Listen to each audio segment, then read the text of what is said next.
Welcome to Sober Talk. I'm Dennis and I'm an alcoholic. Sober today thanks to Alcoholics Anonymous. If you or anyone you know is struggling with alcohol, please call Alcoholics Anonymous on 1300 222222 or visit their website at aa.org.au. I'll just run through the preamble of Alcoholics Anonymous. Alcoholics Anonymous is a fellowship of people who share their experience, strength, and hope with each other, that they may solve their common problems and help others to recover from alcoholism. The only requirement for membership is a desire to stop drinking.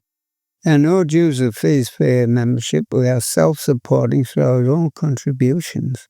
It is not allied with any sect, denomination, politics, organization or institution. It does not wish to engage in any controversy, neither endorses or opposes any causes.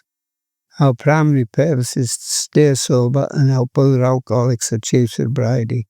My name's Peter, I'm an alcoholic, and lovely to be able to get a share at my home group and celebrate my birthday here. I was at Brompton on Monday night, and the group there put together a celebration for me there too, which was really lovely. And it's good to be in a world where I'm just not in the background these days and hiding away, and because that was my safe spot most of my life. And but I got to Alcoholics Anonymous through no fault of my own.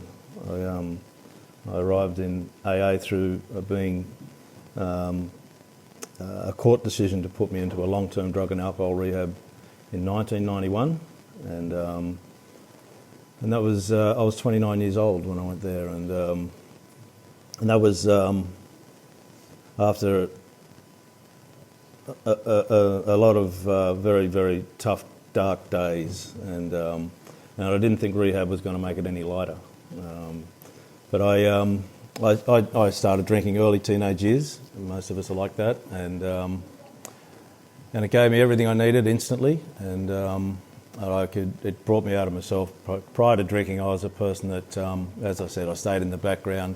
I had absolutely nil confidence, and I knew that I didn't fit in, and there's a real inner knowing that there was something not right. But I didn't know.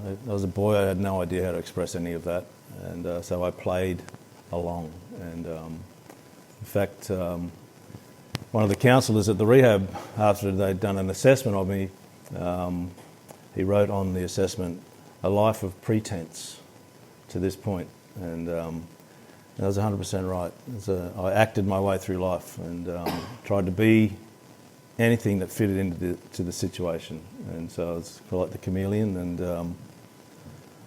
and I had just developed that pattern of living. I knew no other way to live, but I inwardly knew that I was a fraud, and I was just bluffing my way through the whole thing. I was a very poor student at school, and I thought it was just because I was pretty thick, you know. I failed everything at school, and I knew I was the ugliest person on the planet, and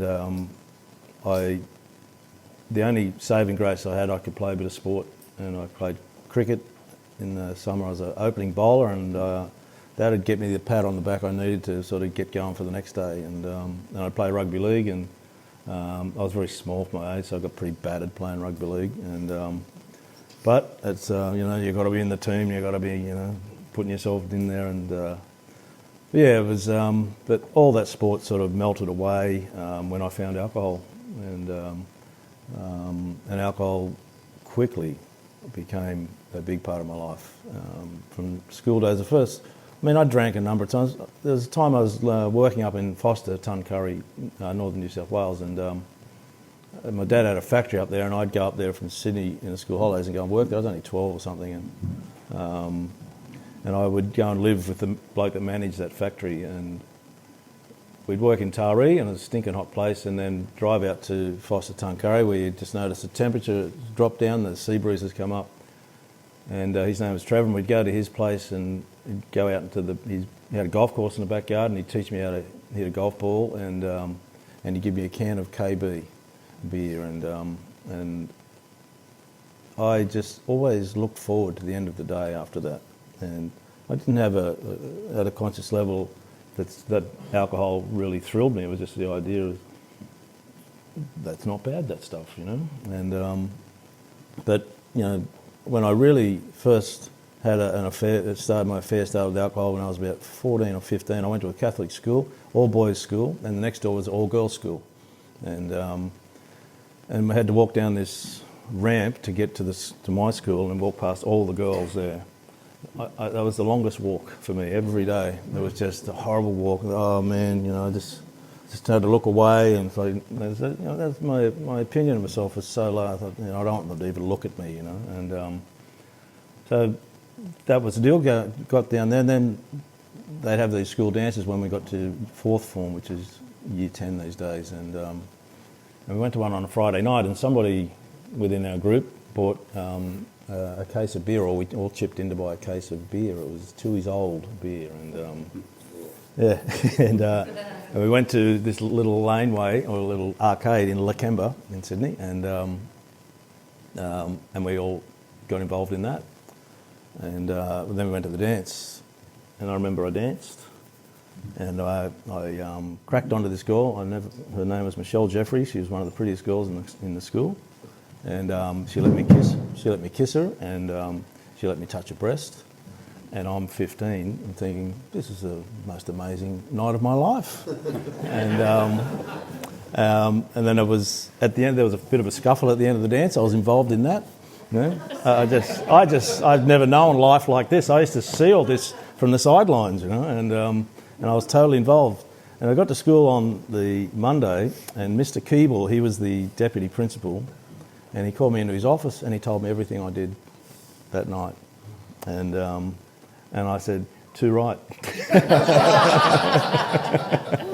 and I think it was that point that I became extremely rebellious, you know. My care factor, or what people thought, I was just snubbing it to them. And I was doing it to my parents, and I became something that I was never going to be.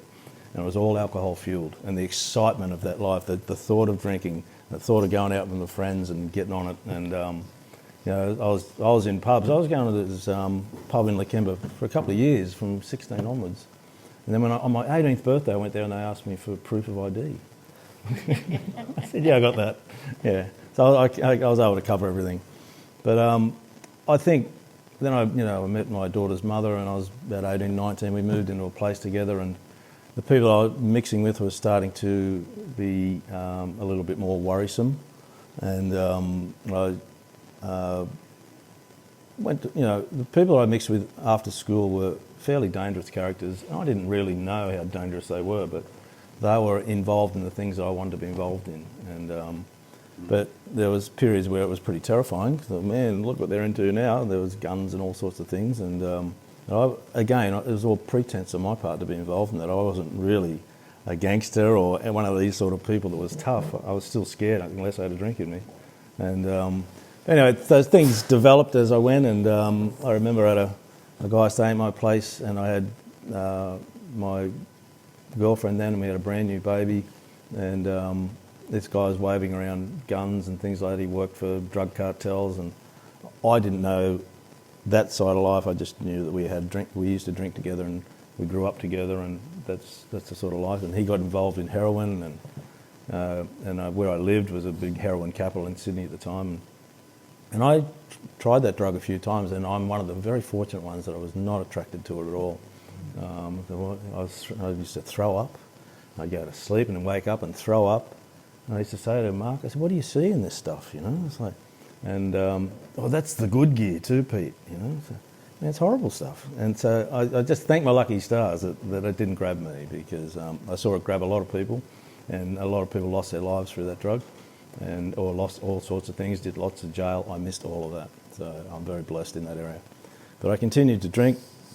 And alcohol, I was a daily drinker. I remember I worked for my dad when I left school, and he had a business making blinds and curtains and awnings and Venetian screen doors, and so I worked for him. And then after about 18 months, on the day that I said I quit, he said, "You're sacked." So we were in total agreement that I shouldn't work with him and he shouldn't work with me. And then I was a member of the Australian Labor Party in Sydney, and because I went to the Catholic school and the Catholic church, and in there was a federal member in the Catholic church, and I don't know if anyone's heard of branch stacking, but we were very good at that back in the day, and to ensure that he, got elected each and every 3 years or whatever. And so he's a federal member for a long time, this guy, and so he got me a job on the council when I lost my job with my dad. And I used to work with guys digging up roads, and that was a real drinking apprenticeship in there. A lot of older men drinking from first thing of the day. The bloke would pick me up, and he'd have a can of beer in between his legs, and he'd give me one as we're going to work at 6:30 in the morning. So I got the early morning drink into my life very early, and I loved it. That was still my favourite drink right to the end. My early morning drink was the best one. But so there's a lot of things went astray there. I was in and out of courts for silly stuff, minor stuff, minor assaults, and all behavioural stuff on the alcohol. When the alcohol was taken out, I was a pretty quiet guy, and unsure of myself again. But when the alcohol was in, I was on stage, and I had no control over that, and it was getting very ugly. And my behaviour towards others changed. I became very dark. My mood became very dark, and I was not safe to be around. And I didn't like that, but there was a whole lot of people around me who really hated that. And so as a consequence, I had a daughter. She was 18 months old when her and her mother left and went up to Darwin to get away from me. And there was periods where I would stop drinking and try and sort this stuff out. And we went they went to Darwin, and after a little while I wrote to her, and so I was able to go up to Darwin and see her and the child. Maybe we could reconcile. And I remember flying up to Darwin, and really nervous about the whole thing, terrified really. And then I hired a car because they were living out at Kakadu, and I thought I'll just go to the bottle shop, and I got a small flask of scotch and some case of beer or something, and I just remember driving out to Kakadu, and I couldn't get these into me quick enough. I just was throwing this stuff down because I was just so scared of this whole thing. And by the time I got to their house, my whole demeanour had changed. The reason I was going there got lost. I ended up doing donuts on their front lawn in this hire car, and then she gave me Belinda, my daughter. And she said, what are you going to do? I said, I was just going away for a bit. How long are you going to be? I said, I don't know. And being that belligerent, I don't know. And put the fear of God into them, and then they snatched the baby off me, and they went and locked themselves in a room, and I went and destroyed the house, and went out, and after that, ended up at Kakadu pub, not knowing what just happened. It just happens. This stuff used to happen a lot with me when I drank, and the police were roaming through the beer garden at Kakadu, and they came up to me at the bar. I was just sitting at the bar talking to the barman. They said, "We're looking for a guy with this name." And they said, "My name?" And I said, "It's funny, I was just drinking with a bloke named Peter, but he took off just a little while ago." And they said, "Thanks, mate, no worries," and moved on. And I said, "Well, they're still roaming around the beer garden." And just the guilt got to me, and I went and got him. I said, "It's actually me you're looking for." And then, I had so many events with police where they treated me very well. They treated me extremely well, considering my behaviour. I remember they chased me home one night, blew the lights going, and I just kept driving until I got to my place, went into my driveway and looked at them as though, "What's all the fuss?" And I just told them this really sad story about what's going on in my life. And there's a bit of truth to it, but I really laid it on. And they said, "Well, you go inside and don't drive again tonight." But I did lose my licence a number of times, but the amount of times I should have lost my licence is, innumerable. But it was all alcohol fueled. Every time that I got in trouble, alcohol played the part. And when I wasn't drinking, my mood was unbearable for me and absolutely horrible for others. But I'd go into this place of pretense again and try to be this and try to be that, but I could be none of it. It's a far cry from this little boy that was so scared of everything that became an altar boy and went to Catholic schools and tried to fit in and try to be the nice boy. I became this animal in the end, and very unpleasant character to be around. But it wasn't all black, but it sounds like it was all black, but a lot of it was, And I used to go with these guys that go surfing, and they went for surfing, I went for drinking, and we'd travel up and down the New South Wales coast, and boards in, and I'd think I'd spend as little time in the water as possible, and I'd be looking for a drink, and so I was just an unsociable person trying to be sociable, and I had no idea how to do it. But it just seems like from the time I started to rebel, I rebelled because I thought I had the right to, and then it became I rebelled because I didn't have any other way to react to life. And so life was just far too much for me. I was not fit for it, and alcohol was my only solace. So I ended up living in boarding houses alone, and not many people turned up to see me. And I'd make pacts with myself and say, Peter, you get in too much trouble when you go out to drink in the boarding house. Don't go anywhere. And it was a fairly smart move. And I'd buy me alcohol, I'd go and stay in the boarding house, and I'd have enough drinks, and all that goodwill went out the window, and I'd go out because I was feeling pretty good, and I'd get into trouble again. So no matter which way I tried to deal with this thing, it always ended up in the same place. More sadness, more badness, more scary stories, and more police and smashed cars, DUIs, all of that sort of stuff continued to happen. But I never really considered alcohol to be the problem. I looked everywhere else but alcohol, and mostly it was about people. I didn't like people, and I couldn't understand why they didn't like me, but they didn't, and I made it that way. And I had no idea that I was setting myself up for failure every time I got out of bed.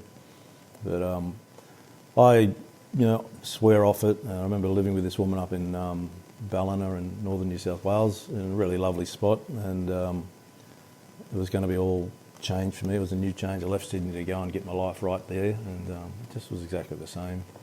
I moved up to Charters Towers in North Queensland, and a new job, a new career start there, and in mining, and I met all my friends in the front bar at the Rick's Hotel, and by the time I left Charters Towers, there were people clambering over each other to get to me, and I got hurt a number of times up there, and Sydney I got terrible bashing down there. It's like some bloke just went to town on me, and they had to drag him off me, and I was extremely knocked around for a long time after that, and all because of what comes out of my mouth, this filthy, horrible mouth that's so full of vindictive. And we used to knock off cars, and I remember knocking off this car, an old VW, just to get home from the pub. And we went around, my friend was driving, we had a flagon of wine, and he goes around this bend, and I go out of the car. The door just opened, and out I go, And all I remember was rolling and rolling and rolling, and the gutter was the thing that stopped me. And I had so much skin and bark off me. It was like, and I never went to the doctors, I never went to the hospital, never went anything. I just drank my way through the pain, and tried to come up with some story, because I couldn't hide the fact that I had so much skin off me. What happened to you? And it was a bit embarrassing to say, I knocked off a car and the door opened and I flew out. So I can't tell them that. But again, I was able to keep my job going, because I worked for the council, and the guy said, well, you can just make us all cups of tea, and you can get in the truck and go and buy our lunches. I couldn't, we did a lot of shovel work and things like that. I couldn't lift a shovel. And so they looked after me. I didn't need to use my sick pay or anything. And but yeah, we used to have this catchphrase of the council. He said, the working class can kiss my ass, I'm on the council at last.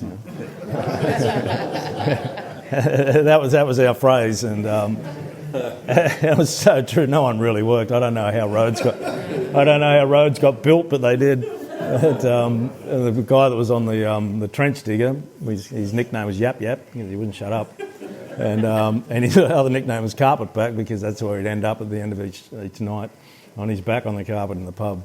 But he'd do really good work digging up roads.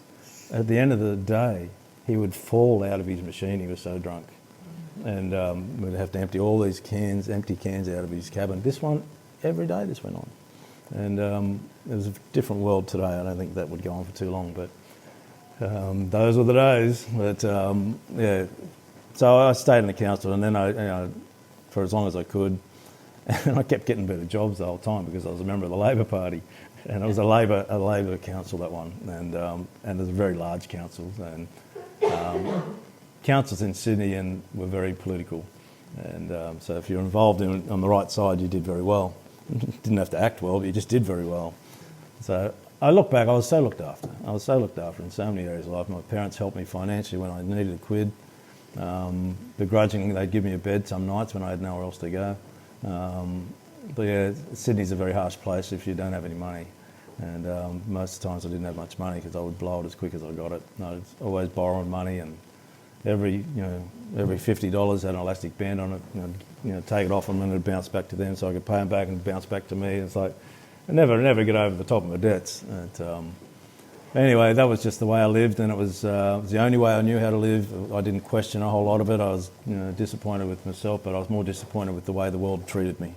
My attitude to the world was not good, and people, were such a disappointment to me. I couldn't see the other side of the coin, and that's the nature of this illness. You can't see. It's a very blinding illness, and so by the time I got to rehabilitation, I was 29, and it was a court order. If I don't go, it's an instant warrant for my arrest and off to jail. And so while I'm alcoholic, I'm not stupid.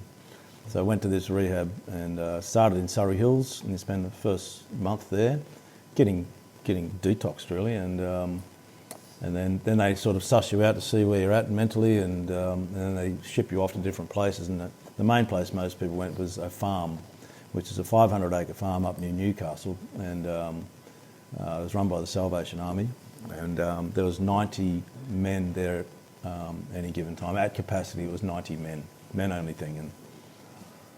And it was there that I first came to Alcoholics Anonymous, because they used to put us in buses, and that was part of the curriculum. You went to AA meetings 3 or 4 times a week, and you went to chapel once or twice a week, and we had group therapy and one-on-one therapy with counsellors, and we worked there. It had a piggery on there, and it had a dairy, and it was 500 acres. It was a pretty big place, and it was Salvation Army run things like it's an army. So you're up at this certain time. If you don't do the right thing, you wash up for 90 people. That's your if you didn't get it right, then you either kicked you out, or you had to do certain things to find favour again. And I got a job in the piggery. I don't know if anyone's been to a piggery before, but they stink. They are the worst smelling places to go, and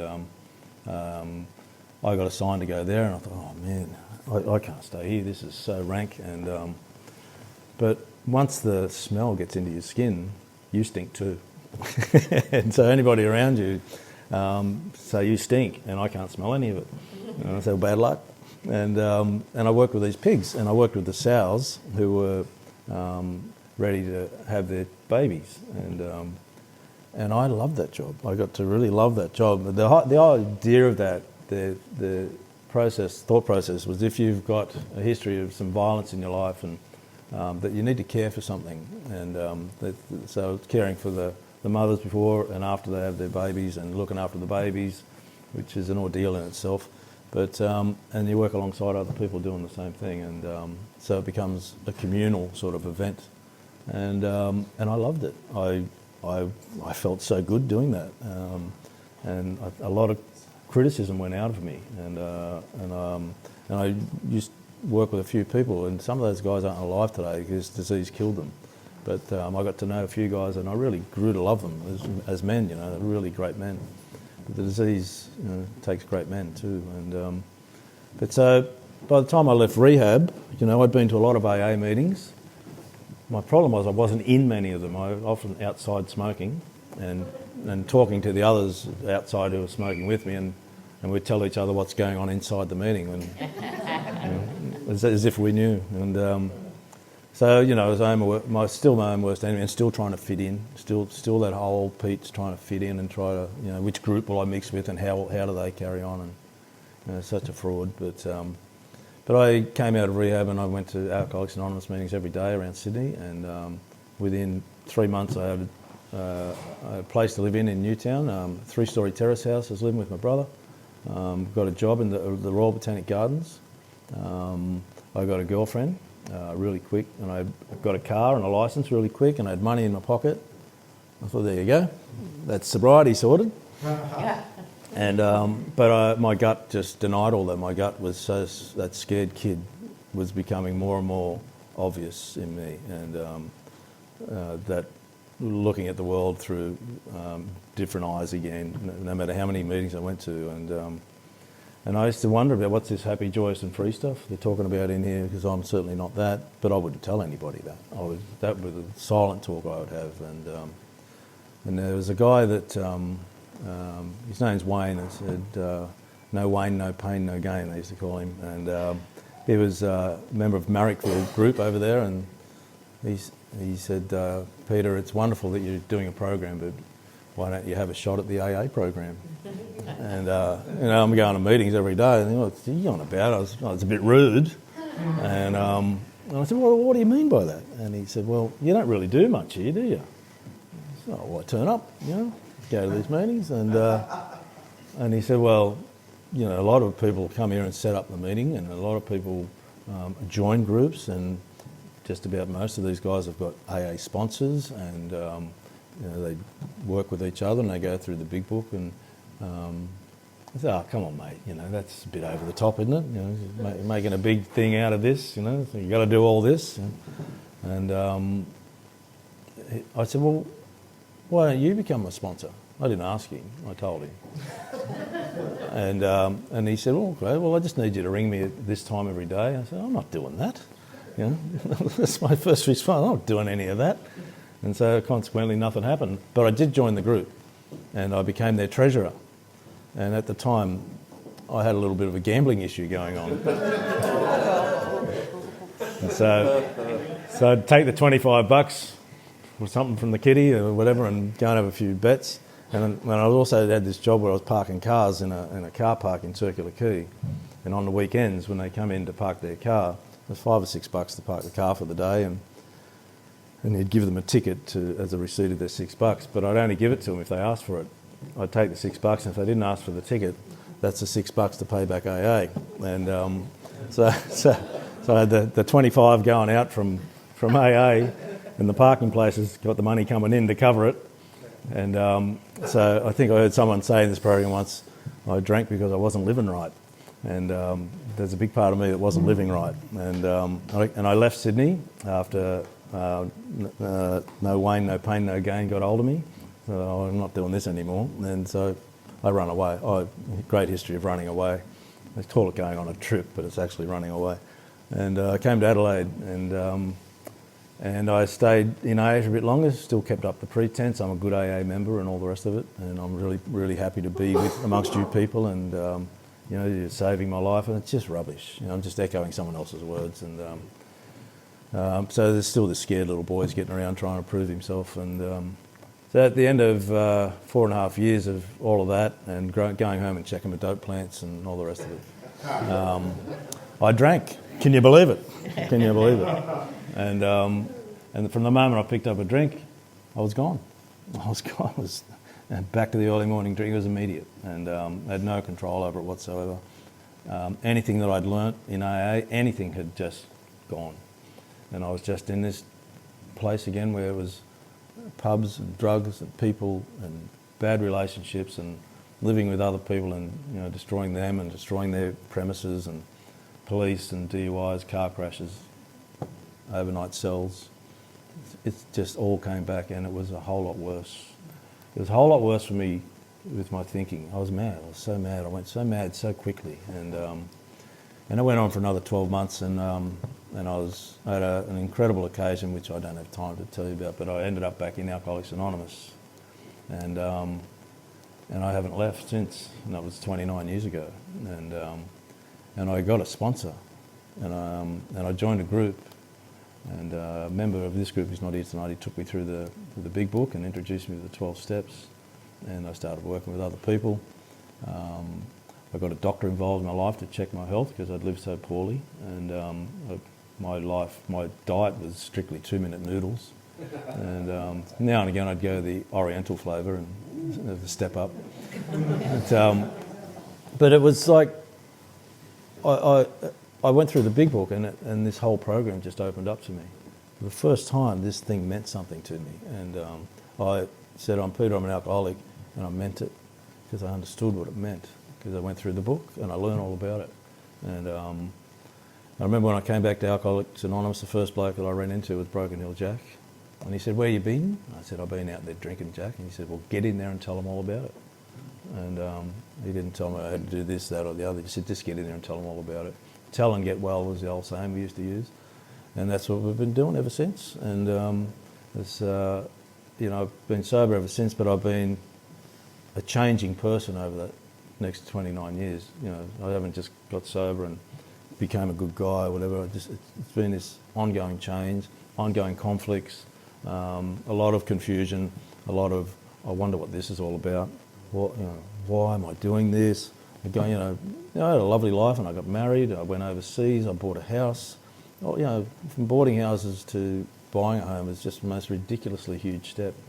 And from being the dumbest kid in school to getting a degree at uni and doing a postgrad and doing really well in it, these are all shocking and amazing things. It's like, how does that all come about? And I just look back at my childhood, the anxiety that I lived in, this everyday anxiety. I think I was just born anxious, and alcohol was dealing with that, dealing with a whole lot of other things. And so I had a very false view of myself. And thankfully, Alcoholics Anonymous has slowly but surely just given me a better view and a better opinion of myself to be able to walk in this world and don't have to be a pretender anymore. And I don't. It's the last thing I want to be is that pretender, that person that's pretending that I like life or pretending that I like anybody.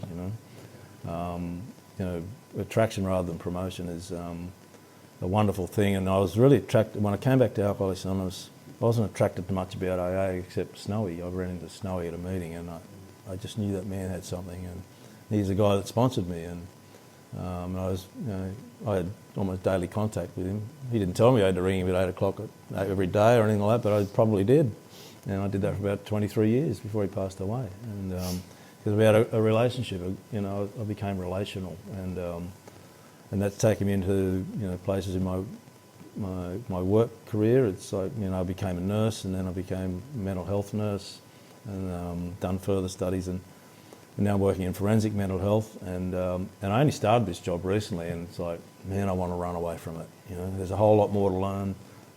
It's a whole new sort of legal side to mental health and supervision, licences and things, and man, it's a whole new ballgame. I think, man, do I really want to do this? And then I came up with all these reasons why I don't have to. I've got enough money. I don't really need to do this, but I do need to do this.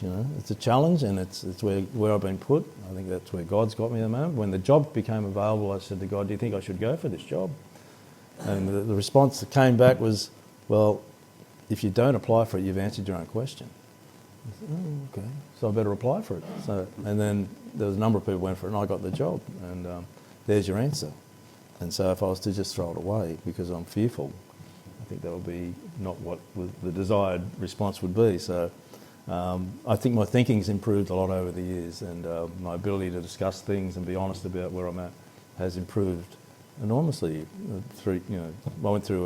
Been married 20 years, and a few years ago my wife and I had a very difficult time where we separated, and I was telling Jeff about it today, how it knocked me for 6, and it really hurt me, and I didn't know if I was going to get up from that. My thinking, I was just, nothing was resolving my grief, and then it was, I remember this person said, "Just give everything to God. You've got to continue to give everything to God." And but what a fluffy thing to say, but I actually applied it, and I trusted God for 2 reasons. Because He's a miracle working God, because we're all miracles in here, and He keeps His promises, and that were the 2 things I went with, and then I just had to leave the whole thing alone, and over time my wife and I have reunited better than it's ever been. It's been the most extraordinary run of events that have taken place, and we love each other very much, but we had to learn how to do that really well, a whole lot better, because things just, you just let the lawns grow a bit long, and then it becomes weedy and it gets messy, and it's like, by the time you get back to it, man, how do you fix this? How do you fix this? And I knew I couldn't fix it, and I put that down to Alcoholics Anonymous. My walk in AA has been to learn about that word powerless, that I don't breathe without God. I don't exist without this higher power that we speak about, and I know that my recovery today is not because I'm smart and clever. it's the grace of God that's got me where I'm sitting today to be able to talk about this. And we're driving here tonight, there's people sleeping in the streets in North Adelaide, and that could be me. I've worked in mental health institutions, and that could be me, and I'm here, amongst my fellow madmen, people here that I really love and respect, to sit down and have a chat with. What a gift. It's like I couldn't talk to anybody once. So the program is wonderful. Alcoholics Anonymous is fantastic, but the program is just my mainstay, and it keeps me honest. It keeps me talking, and it helps me to listen. It helps me to learn. It helps me to be a better family man, and it lets me know when I'm getting it wrong, and that I don't want to get things wrong. But I never wanted to hurt anybody in my life, but I hurt many, and I can do that without a drink. So Alcoholics Anonymous deals with my alcoholism. There's no cure, but I know what this place has given me and continues to give me is more than I ever expected, and it introduced me to a power greater than myself, who I submit to every day, and that gives me a whole lot of peace. And thanks for being here. AA has more than 2 million recovering alcoholics throughout the world. In Australia, there are about 18,000 members. They meet in over 2,000 local meetings spread around the country. Meetings range in size from a handful in some areas to hundreds or more in larger communities. And once again, if anyone you know is struggling with alcohol issues, please call Alcoholics Anonymous in 1300 222222 or visit their website on aa.org.au.